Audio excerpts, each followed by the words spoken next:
Hi there, I'm Malin. I'm a sex therapist from Sweden, Stockholm. I'm sitting in the archipelago and I've been all night thinking of the attachment systems in colors. Then I started surfing online and I found your podcast and later on the video with your attachment spectrum. I am so grateful you made me relax into your model instead of having to build one myself.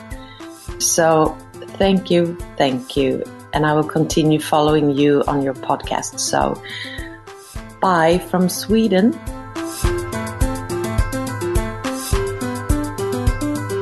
Hey everybody. Hey everybody. Welcome to Therapists Uncensored. This is a podcast that breaks down interpersonal science into practical and understandable tidbits. And as you listen, I can just imagine little light bulbs of insight appearing above your head. Absolutely. You're going to be surprised and touched at what you learn about yourself as you get more accurate and in-depth view of your mind and your heart, and as you figure out those close to you. Therapist Uncensored brings you decades of experience with interpersonal psychotherapy, relational neuroscience, modern attachment, and anything else they think will be helpful in healing humans. Now, here are your co-hosts, Dr. Ann Kelley and Sue Marriott.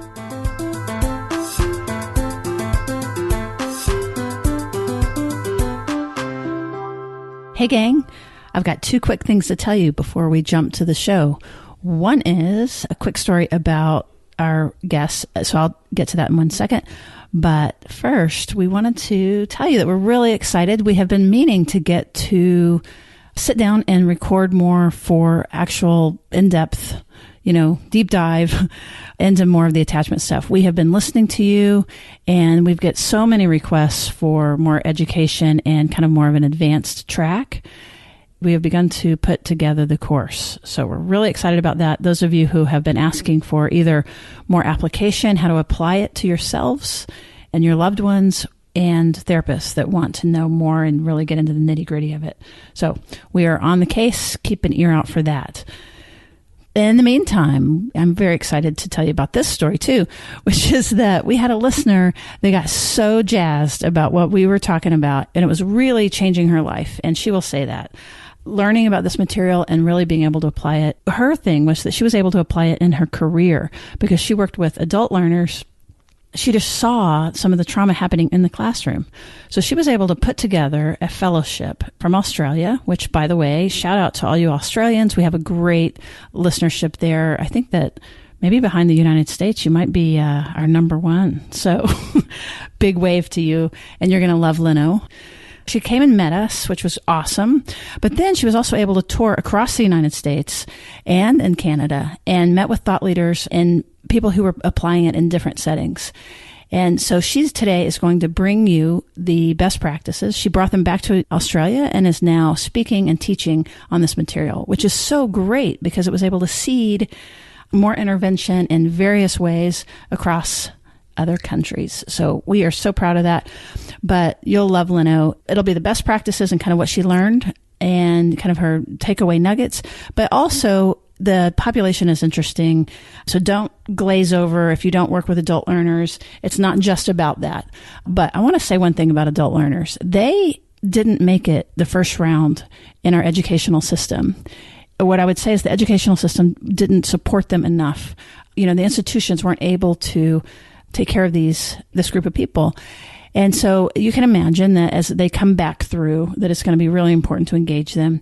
So anybody that works with trauma, these are folks with multiple risk factors. So those of you in the trenches, anybody in education, and then of course, if any of this stuff applies to you, if you're an adult learner, which I hope I am, I hope everybody is, we're all adult learners. But she's going to speak directly about some of that as well and ways to think of it that is applicable to everybody. So I'm just delighted to bring you Linno Rhodes, interviewed by my co-host, Ann Kelley. Hi, welcome back to Therapists Uncensored. I'm Ann Kelley, and I am here with a special guest all the way from Australia. I am here with Linno Rhodes, and she is in education and adult literacy. Linno, tell us a little bit about yourself. Welcome to the show. Thank you, Anne. So I work in adult education, and I work in an adult language and literacy centre. So we teach adults who are newly arrived to Australia or long-term migrants, refugees. We teach them English, but we also teach adults who may be second-generation migrants or people who have literacy issues. So would you say, so individuals that you're talking about, refugees and adult migrants, these are individuals that have had and likely experienced a bit of stress and trauma in their lives. Is that accurate? Yep, pretty much. Most of our adult language students have experienced especially trauma, especially if they've come from some of the African nations, and we have some Vietnamese people who were refugees back in the 80s and 70s. So, yeah, we have a place called Foundation House in Melbourne who they teach educators and social workers about dealing with trauma and working with people who have experienced that kind of trauma in their own countries. But the area that I'm especially interested in is adult literacy learners, because I think they have their own traumas that are quite invisible. And my sort of thoughts are that people don't realise that when adults come to the classroom, it's not like children who come to the classroom to learn how to read and write. Adults have a whole bunch of experience behind them that usually it's about the classroom being an unsafe space. So when they come back to the classroom as adults, we've got a whole lot of other stuff to unpack and to work with to create a safe learning environment. Oh, no, that would make sense. So you're saying that many of the adult literacy learners that you work with, that when they were in school before or in any kind of educational setting, you're saying that it often was not a positive experience. So coming back in, and I imagine coming back in and having adult literacy issues and not being able to read to capacity, that would be really stressful. Yeah. So I'm talking about a very small population of people with literacy issues, because we know that, like, literacy is on a spectrum as well. I don't buy into the binary of literate or illiterate. We see literacy as a social practice, so that it goes right across the spectrum from people who can sort of read street signs to people who can read academic literature. We talk about everyone having literacy practices in different kinds of domains as well. So when there's some people who didn't have a good starting life with their literacy because of stuff going on at home, maybe there was addiction issues, maybe there was abuse happening, poverty that made it really difficult for them.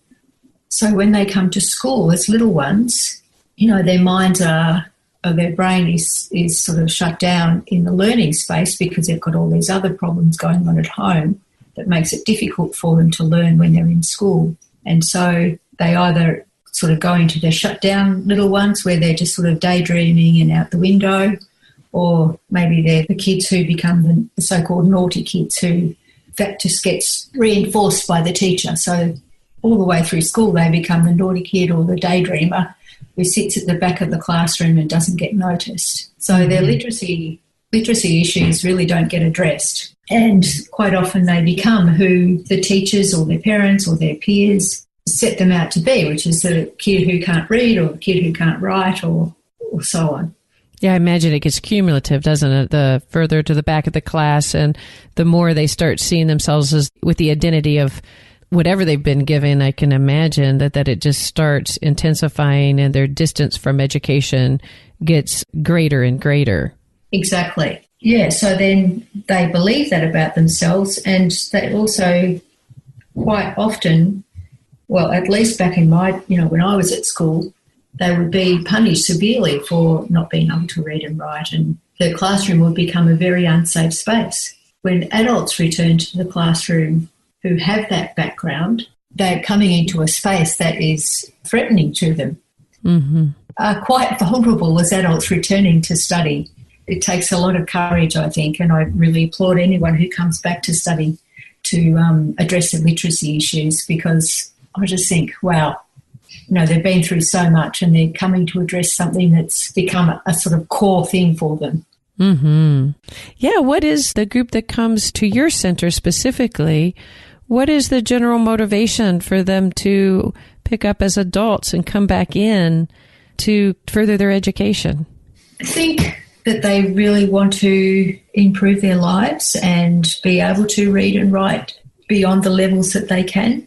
And, education, literacy can be quite a big barrier. So for some people, it's about being able to read their children's work from school, And I heard a great story the other day. One of the teachers said that she interviewed someone for coming into our centre, and they said that they dropped off their children at school and it was book week. Do you have book week?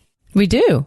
Yeah, it was book week, and she dropped her children off at school and she saw that every other child was dressed up as a book character, but her children weren't because she couldn't read the newsletter. So she said, I never want to do that to my kids again. I want to be able to read the newsletter. That was her motivation. Oh my gosh, that is I just stopped to think about that. And for those of us that were able to get through our early educational programs with the ability to read and do math, and I think we just can be unaware about how much reading we do every single day just to get by and to help our kids get by. So that's a really powerful story. Yeah. And for some people, I think that they've gone from, their school to a place like ours. And even though it can be a threatening place, but it's also a really safe space because our learners are really welcome. We're a small centre. There's a TAFE system, which I think is like your community college system. So we're in between sort of school and the community college place. So learners can come to us and know we've got wraparound services. We're linked in with social workers and psychologists and other health professionals. We really assist learners to go through and be really welcome and to feel like it's a part of their life. Like we have events that celebrate different parts of what's happening in community. We have cultural days and Adult Learners Week and, all different things that the bigger institutions can't really do. So you really make it, what you're saying is you make it a really safe space that to be accepted and to go there and to not, once they start going there, they feel safe that they can get into an environment that supports them learning. Yeah. Yeah. It's so interesting, Linno, before we met you, and I'm going to tell the listeners that Sue and I had the wonderful experience of getting to meet Linno when she came to the United States to do some research. And at that time, I had very little knowledge about adult literacy. And I really felt like I got such a great education from you.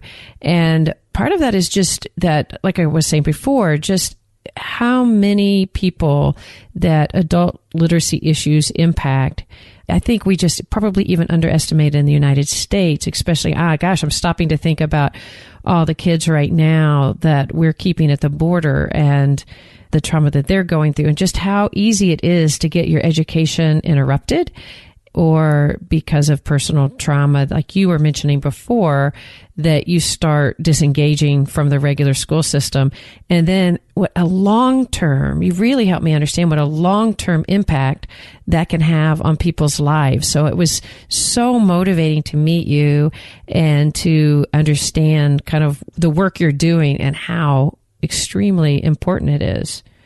So let's talk about that. Tell us how we ended up meeting and how you ended up coming to the United States to do some work for Australia. It sort of started when I was at work one day and one of the students came to me and said that she felt like her teacher was trying to move her on out of the classroom because she said, you can go and get a job. You've been here for ages, many years now, and you'd be really great working in the retail environment and you've got all these skills, and was really talking her up. But she came to me and she presented this as that the teacher wanted to get rid of her. At that time, I'd done a little bit of research into attachment and regulation, and I thought, that sounds really like that she's hearing one thing but the teacher's saying another. So I had a chat with the teacher and she said, she's really ready to leave and take a leap, and I'm really trying to help her understand that she's ready for an employment, and it'd be great if she could get a job. It'd be really good for her.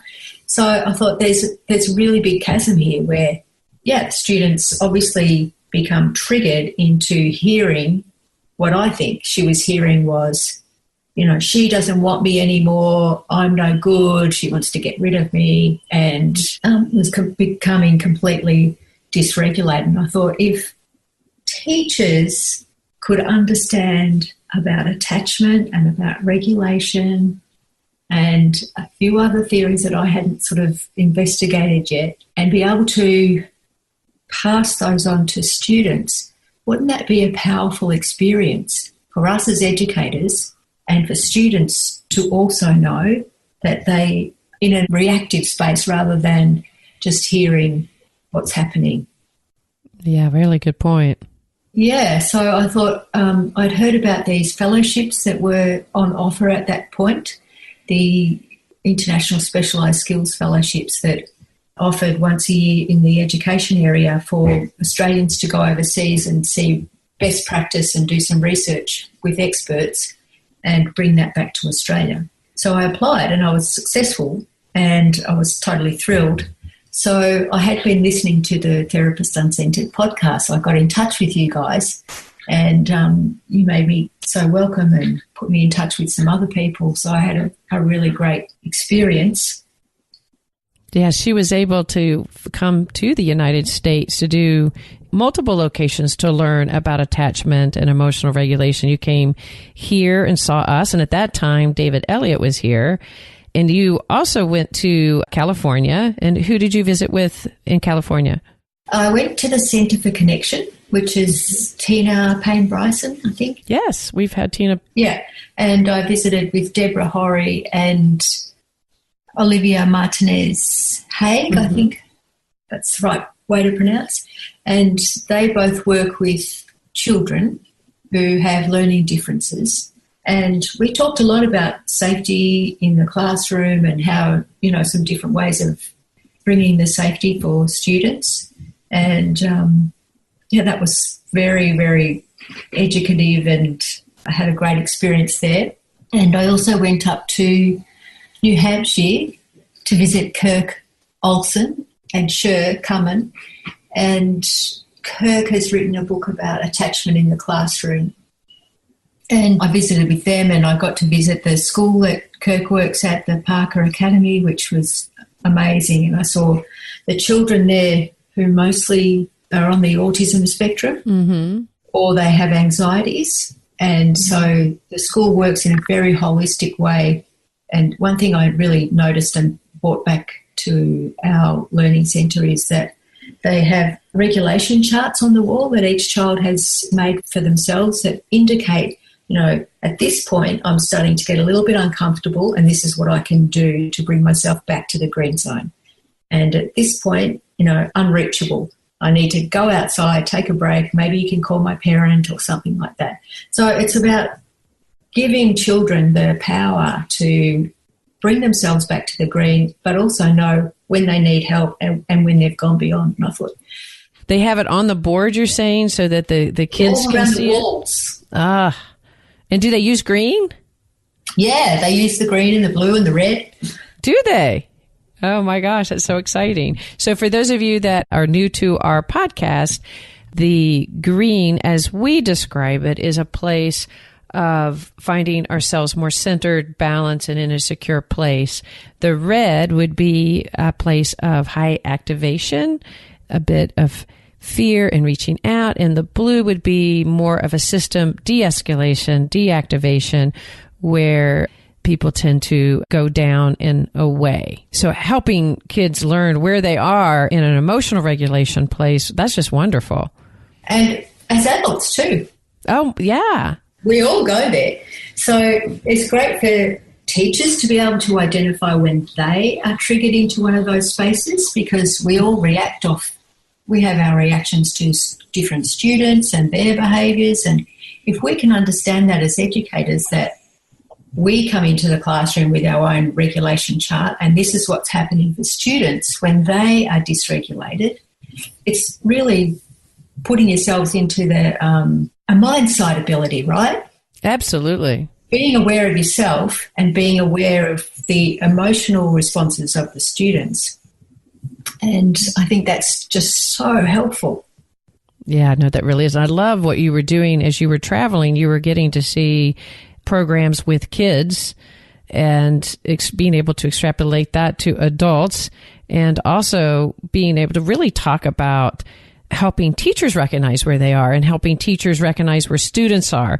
And to bring in the mindset part is teachers being able to recognize where they are and what things trigger them and what things and where they are and how that relates, because teachers serve as such security resources for the kids or for the adults in their classrooms, don't they? They're really a representation of a secure, hopefully a secure adult. But as all humans, we get triggered as teachers, as psychologists. And what you're saying is that you were motivated to come and educate both the teachers about the students and where that one student fell, and you could see that she had fallen into a place of insecurity. But I love what you're doing too. You're saying, let's educate the teachers about themselves so that they can have more reflective capacity in how they're engaging with these different types of students. Yeah.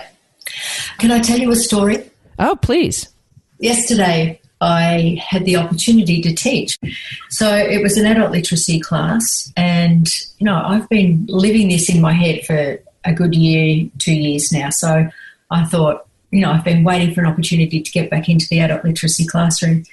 And first thing I did was, you know, I went in and said, "Hi, everyone, I'm teaching you today."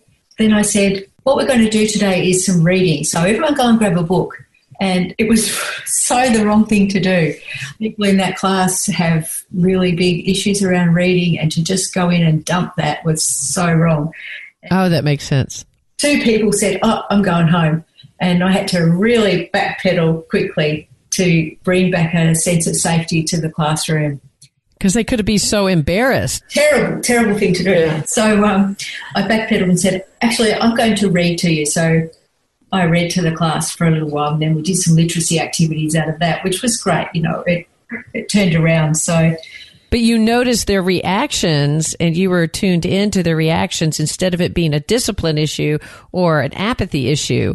You really recognized that through your misstep that any one of us could have done, that your misstep, it created a threat, and you were new and you were novel, and so you weren't necessarily kind of the safe grounding force yet. And then they could have easily felt embarrassed or intimidated, and so they're like, "I'm out. I'm going home." I'm so glad you recognized it. You backed up.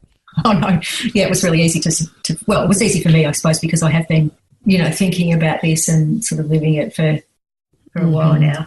Yeah, and some things that I think are really important for teachers to do is to really set that attachment tone, that secure attachment tone in the classroom. So, you know, making sure that they greet students when they come in a really gentle way or a playful way, rather than just completely ignoring them, or just, you know, having them back to the classroom doing their board preparation. I think it's really important for teachers to greet students and to have, you know, really easy eye contact.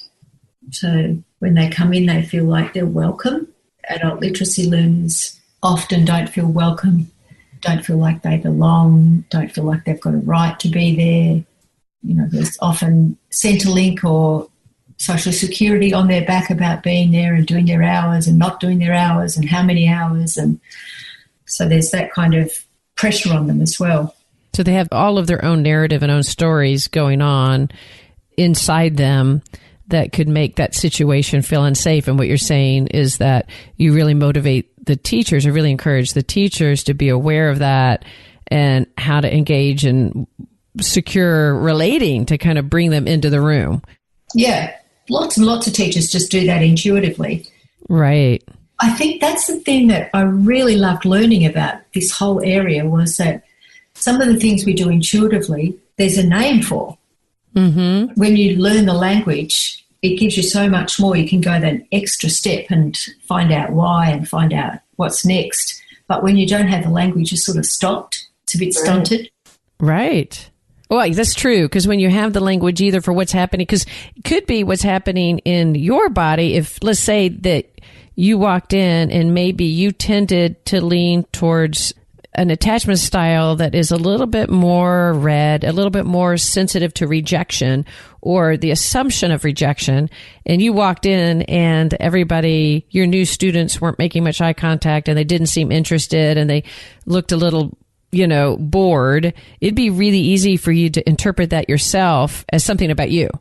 And to go in some activation state that feels like you're getting rejected or abandoned and or you just did not accepted, and to be able to reflect back, like you said earlier, then we can come back to that, how important mindsight is to be really aware of your reaction and then aware of the situation that these individuals are coming in with a state of insecurity, likely, and threat, that you don't overread that. And your interpretation, you were brilliant to be able to go, wait, they're leaving not because you were humorous with yourself that you made a misstep, but it wasn't because they were personally rejecting you.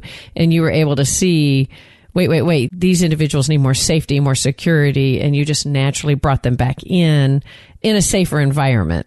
So, Linda, tell me about, so you came here from Australia they sent you on a grant to say, okay, go to the United States and come back and help us understand in these programs, this adult literacy programs, what we need to know to make them more effective. And what were the main takeaways that you found that you brought back to Australia from your trip? I think the main takeaways are about classroom needs to be a safe space. That's sort of old as well, but if we look at Carl Rogers, who you would know from the psychology area, but also he's an educator. So he talks about person-centered therapy, but also about student-centered learning and education. So, and adult learners bringing themselves with them and their experience, and that they are self-directed and so on. But also about learning has to take place in a safe environment. So we know that, but how to create that self environment. So if I can go back to yesterday into that classroom, the tables were all in rows and I was up the front and I just thought, these people can't see each other. It's really frustrating me. So I said, how about we move the tables into a circle? So we did that. We moved them into a circle and we were sitting down, and then one of the students said, it's just like Parliament, right? And so we all sort of had a bit of a laugh, and someone said they were the minister for such and such. And so I said, oh, okay, let's work out what minister roles we want to have today. So we're going around the room and some people were stuck. And so I said, well, you can be the Minister for Health, for Education, for Employment. And this man said, I want to be the Minister for Caring. And I said, the Minister for Caring? I said, I started to say, there's no Minister for Caring. And then I said, well, what do you mean by that? And he said, well, there's so many poor people out there and I want to be the Minister for Caring and make sure they've got clothes and make sure they can go to school. And, this guy comes from a really disadvantaged background, and I was so moved by that. He was like, really wanting to be the Minister for Caring and to help other people. I just thought, that's so powerful. Really is. Yeah. Creating spaces where we can look at each other, students can see each other and be safe in that way as well, not having that backs to people. I think that's really important. And having the teacher as an attachment figure. So when the teacher knows what a secure attachment figure looks like, about going to the blue and going to the red, and how that feels within themselves and how that might look like with some of our students. There's a couple of our students who really obviously go to the blue and the red, but there's a lot who don't as well, who don't have those extreme reactions. So just being able to recognise that. I've created this game activity for teachers to do so that they can have little scenarios and work in pairs or little groups to put the scenarios somewhere on the spectrum, but each person will have or may have a slightly different idea about where on the spectrum it goes. So it's about teaching people that the spectrum is a continuum and that each of us has our own reaction to different things that might place us here on the left or here down on the right or somewhere in the middle. So creating an understanding that students will also be having that response. So what you're doing is you're setting the stage. You brought back the stage of really teaching the teachers that they're an attachment figure, not just that they're responsible for learning and education, but to helping them think of themselves as a base for attachment, and then helping them think about attachment in their kids or their adults, but their students. So it seems like you're really advocating for a very relational engagement in the educational environment. And of course, we could use that of all ages, but certainly, especially with adult literacy, I imagine. Yeah, I think it's really important. One thing, I did a presentation in Manchester on the last leg of my tour there, and it was in a lecture hall. I did the first presentation to students, and I was really nervous, and a couple of the students in the lecture theatre were sort of talking to each other while I was presenting, and that really threw me. I really need to be able to come back and just get a bit grounded before I do the next presentation, which was to their lecturers. So what I did was I went to the door as they came in and shook hands with them all and met them in the eye, so that I felt comfortable enough to present to them and like I'd made this relational contact. And it really worked. It was great. I felt really calm and like I had some buy-in with them. Oh my gosh, what a great idea. And that they also had a buy-in with you. You'd look them in the eye. You'd made this personal connection. That's brilliant. Yeah. So that really helped me. So that's why I think it's really important for teachers to be able to greet students as they come in. And sometimes it's culturally inappropriate to shake hands with someone of a different gender or whatever. So that may or may not be part of it, but definitely having a warm welcome and an easy, gentle welcome. Something culturally appropriate, whatever would be a culturally appropriate welcome that could signal safety and caring and connection.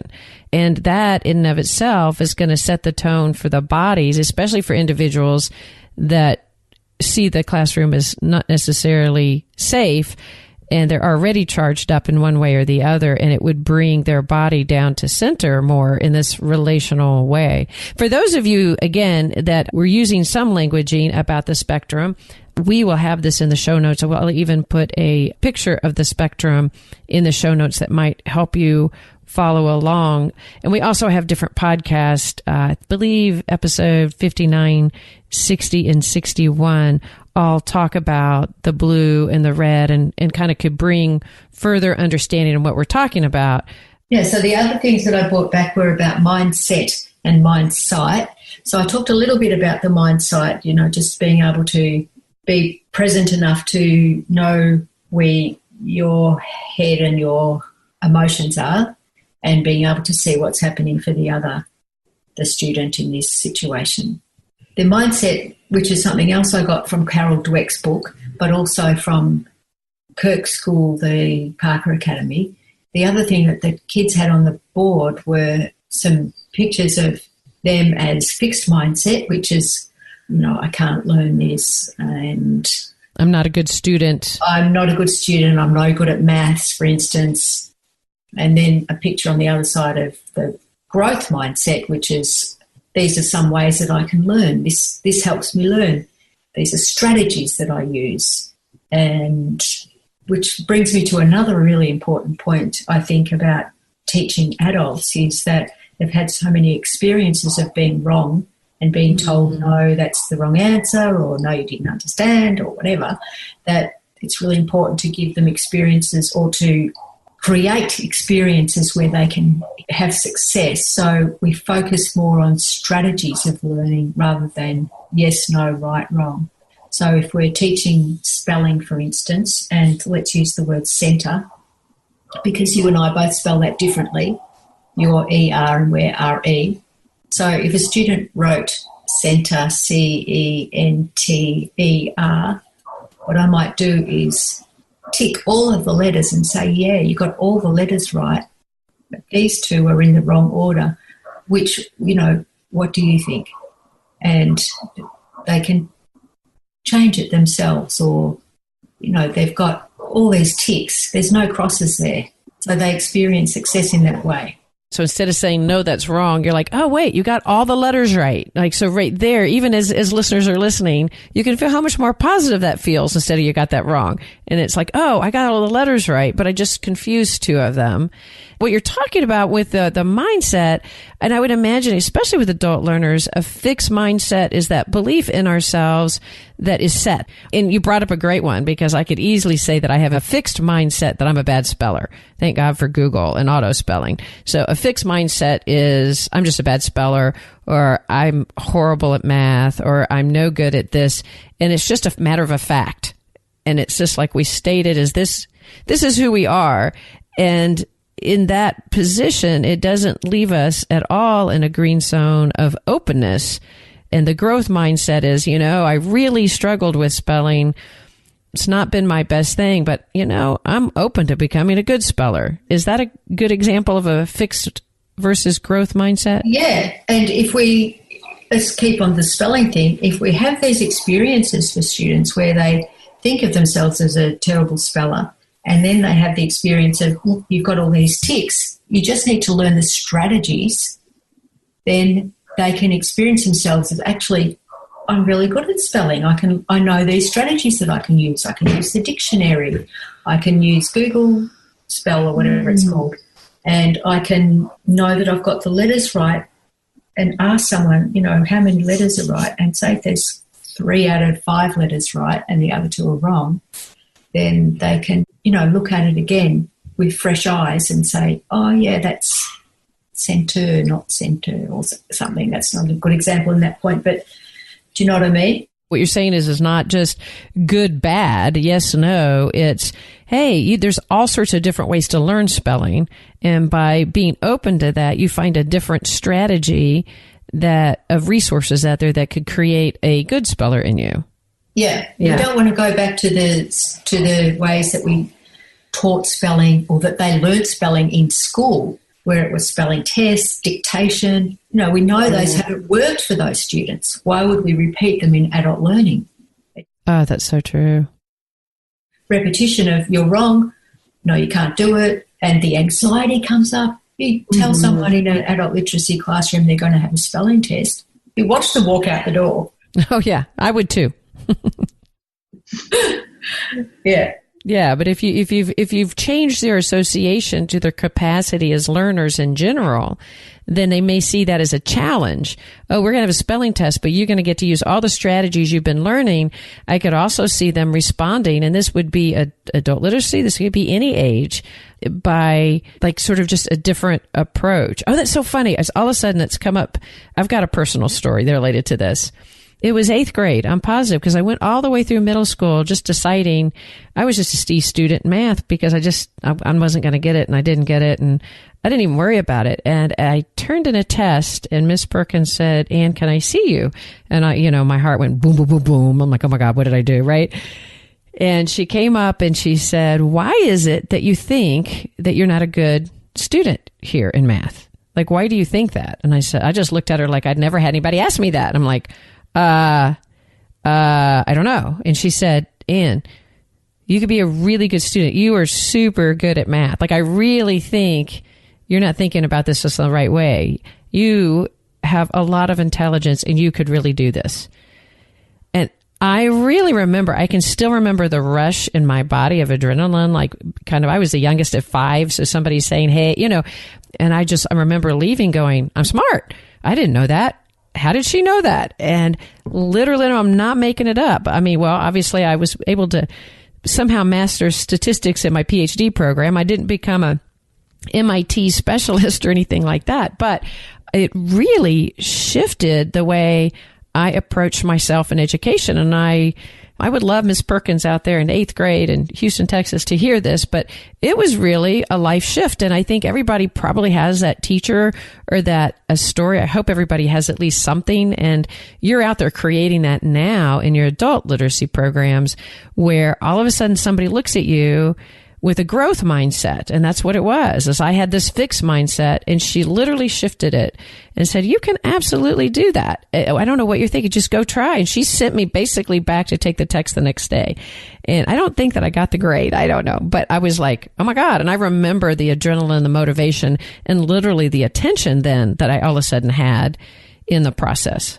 Yeah, that's a wonderful story. She really believed in you and planted that seed in you that you could do it. Yes. Shifted you right there from fixed to growth. Yes, completely. So I love that you're out there traveling Australia and talking to teachers about these processes of attachment and mindset. I think it's so exciting. Yeah, and regulation, which is such a big part of it. Yeah, say a little bit more about that. I guess you were talking some of that when you were talking about the programs in New Hampshire, how important it is to teach regulation if you are a teacher at any age, but I imagine especially in adult literacy. So I think it's really important for teachers to be able to teach students that emotions are really normal in the classroom, and that we have those on a continuum, and that is the regulation continuum or sliding scale where we can go up and down. And I think it's great to have a visual of that in the classroom where you can, shift an arrow up and down to indicate where you are that day, or you can have it in a learning journal. There's so many ways to make that normal, and I think it's not never, I shouldn't say that, but there's been lots and lots of times where having emotions in the classroom is not okay. So let's make it okay, and let's make it normal by talking about it, by having visuals of it, and by owning that we all have emotions and that teachers have emotions, and of regulation, so that when they come into the classroom, if they're calm and present and grounded, then they're in a safe regulation space.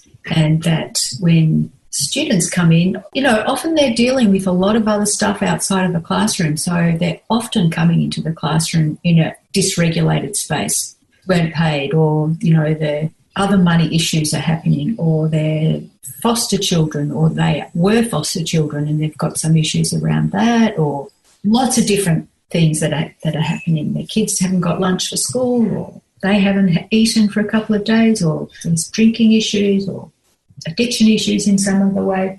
And if we make some understanding around it by having charts and by having questions and talking about emotions, then I think that regulation is an important part of the just general discussion.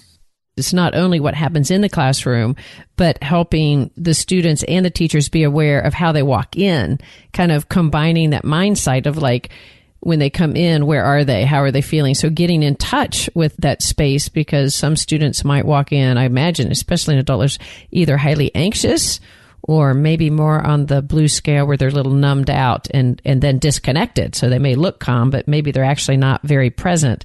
You're sort of suggesting as they come in to be aware of where they fall in regulation, including the teachers. And then as the time goes by, of course, if you come up against a challenge or something that it could create anxiety in your body, and that's natural. Yeah, I don't know what it's called, but there's a place where learning is optimal if you're a little bit anxious.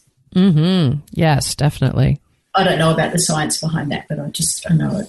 Yeah, no, it's so true. There's a certain level of anxiety that will peak your energy and attention, which is, really relevant. You talked about sometimes students some of these have been in classrooms that are sitting in the back and have learned to kind of look like they've become apathetic or disconnected, where inside they actually probably have a lot of different types of emotions that is quelling them from experiencing healthy, natural anxiety that can motivate them. So being able to be aware of where students fall, and I love that you're integrating attachment in the educational environment. That's just really music to our ears here at Therapists Uncensored for sure. And the way you've been able to talk about it across Australia. How have they been receiving it, by the way? Really, really positively, actually. Yeah, it's been a really great experience for me to be able to share. Lots of educators are really interested in it. It's become very popular at the moment, the sort of working with trauma and acknowledging it. So this has come at a really good time for me to be able to share. Oh, that's wonderful. The other thing that I wanted to sort of just talk about a little bit was how useful the mirror neurons are in that regulation space and the attachment in the classroom, and how... You're saying mirror neurons? Oh, that Australian accent sometimes. Oh, okay. So, yeah, just the mirror neurons. Oh, so you say mirror neurons. So what you mean by mirror neurons is that our ability for our bodies to respond to the emotional and engagement with somebody else and to match them. Is that what you're meaning? Exactly. And I'm not sure who said it like this, but emotional contagion. Oh, yeah. That's a great way to describe it. It's like you're catching emotions from the other person, but you can also mirror that back to them. So if someone is getting hyped up or they're too low, you can use the calm space or the pepped up space to bring them up or bring them down. Oh, yeah. Yeah. I really like that. I remember when I was a kid, and a few of the boys in our class would get in trouble for, I don't know what, small petty things, and they would, the teacher would give them the strap. And I remember feeling this terrible, I call it secondhand shame, that with the mirror neurons, how we can, a healthy teacher can make that sort of shame go away that's felt in the classroom. Because there is a lot of shame around adult literacy, there's still quite a stigma. Mm-hmm. The shame is an emotional contagion as well in the classroom. So when someone's getting dysregulated, I think that shame sort of goes around the class. And if the teacher can be in control in so much as create, make that okay for that person to have those emotions, not, no eye rolling, no. Students can often get on a sort of, oh, here she goes again, or there they go, or, that kind of thing, trying to protect the teacher. Mm-hmm. And so if the teacher makes it okay for that to be happening and not, just being empathetic, then that can be a great mirroring of ways to respond to those emotional dysregulation. Oh, that's a great point. Yeah, as I said earlier, I just completely forgot all of those things and just walked into the classroom yesterday and said, yep, we're reading today. Oh, I can relate to that like no one's level. I could sit here and do a podcast on not shaming children and walk out and go, I thought you were going to be doing your homework. What are you doing? So I can relate. It's not what we know. That's the frontal lobe. And when we get so we can relate to everybody, our frontal lobe has so much education in it, but that does not mean that we're going to always use that, because there's other parts of our brain getting active at all sorts of times. But you tuned into yourself pretty fast, and you tuned into the others and recorrected the course. And that's what we're all about. It's not about getting it perfect, but just recorrecting and connecting. Yeah. Well, Linno, this has been so much fun. And it was such a pleasure to have you here in the United States. And we have got a lot of listeners in Australia. So you would be a great resource. How could they find you there in Australia if they wanted to know more? They can contact me on my Gmail account, linnorhodes@gmail.com. I also am the co-president of VALBEC, which is the Victorian Adult Literacy Basic Education Council. Nice. And I'll give that address to you for the show notes as well. We've got a great Facebook page. Wonderful. And I'm on LinkedIn. All right. So there you have it. If you would like to get a hold of Linno Rhodes, we will have all of that information in the show notes, as well as some of the other names and places that she discussed and visited. And as we said, also the continuum. So I'm so glad you came on the show, Linno, and I'm really, really excited that you were able to take such, find that your visit here was helpful and being able to take it back to Australia. And now you're taking it and giving it further out back to the United States and internationally. So we appreciate all the work and time you took into all of this. Well, thank you so much. My journey really got going after starting listening to you guys, so I really am number one fan. Well, that's very exciting. That makes us happy because that's what this is all about for us. So we really appreciate you saying that and staying a fan. Great. All right. Thank you so much for listening. We will have, like I said, all these things on our show notes. Also, take the time, if you would, to rate and review us on your favorite podcast player.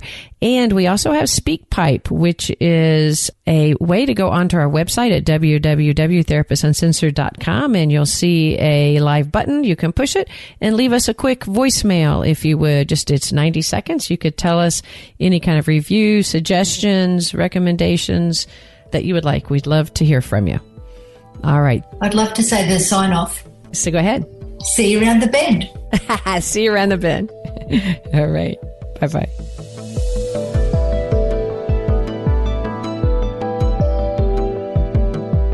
Therapist Uncensored is Ann Kelley and Sue Marriott. This podcast is edited by Jack Anderson.